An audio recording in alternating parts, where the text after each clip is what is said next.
реки вырастают. Над горами вспыхнул яркий свет, пред которым север отступает.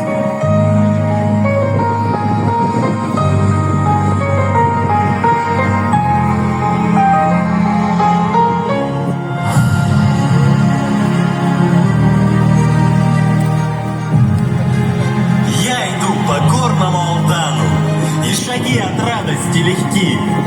Золотую россыпь в тумане мне плывут навстречу огоньки. Тополя зеленым коридором, каблучки торопятся, спешат. Горняки, старатели, шоферы ждут своих заснувших девчат.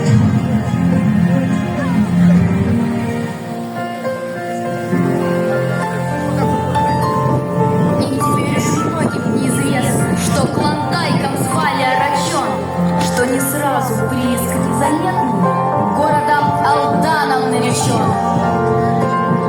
Что не раз в медвежьей глухомании слезы, пот и кровь рекой лились, чтобы вихри славы об Алдане над страной и миром пронеслись.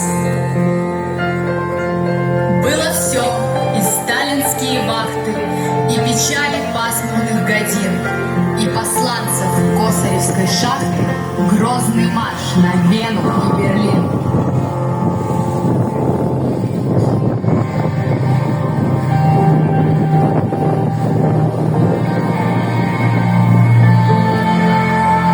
По горам, под дражным котлованом, песня льется из конца в конец.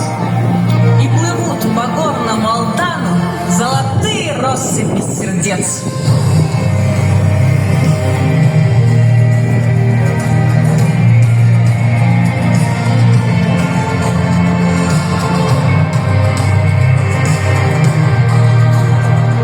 Внимание! Говорит и показывает город Алдан. На торжественном открытии спартакиады принимают участие Заместитель председателя правительства Республики Саха-Якутия, председатель Организационного комитета по подготовке и проведению пятой спартакиады зимних видов спорта в Республике Саха-Якутия Сергей Васильевич Местников. глава муниципального района Алданский район Александр Викторович Шестопалов, Глава муниципального образования Нерюнгринский район Роман Михайлович Щегельняк. министр по физической культуре и спорту Республики Саха-Якутия Леонид Николаевич Спиридонов, Министр культуры и духовного развития Республики Саха-Якутия Афанасий Иванович Ноев. Двукратная олимпийская чемпионка, трехкратная чемпионка мира по биатлону, заслуженный мастер спорта России Ольга Алексеевна Зайцева. олимпийский чемпион, трехкратный чемпион мира по лыжным гонкам, заслуженный мастер спорта России Никита Валерьевич Крюков. 22 марта нелюди с автоматами ворвались в подмосковный Крокус-Сити-Холл, открыли стрельбу по мирным людям, устроили несколько взрывов, начался пожар. С болью приняли это печальное известие все жители нашей Родины. 23, 24, 25 марта объявлены днями общенационального траура.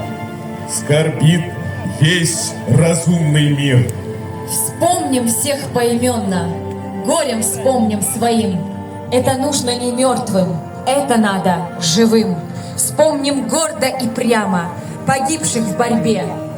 Есть великое право забывать о себе. Есть высокое право пожелать и посметь. Стала вечною славой мгновенная смерть.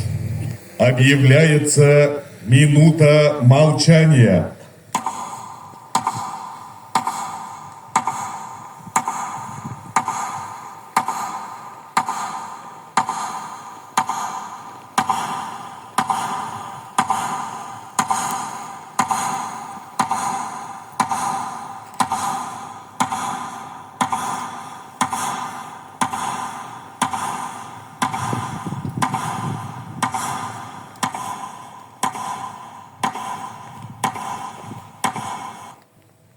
Спасибо.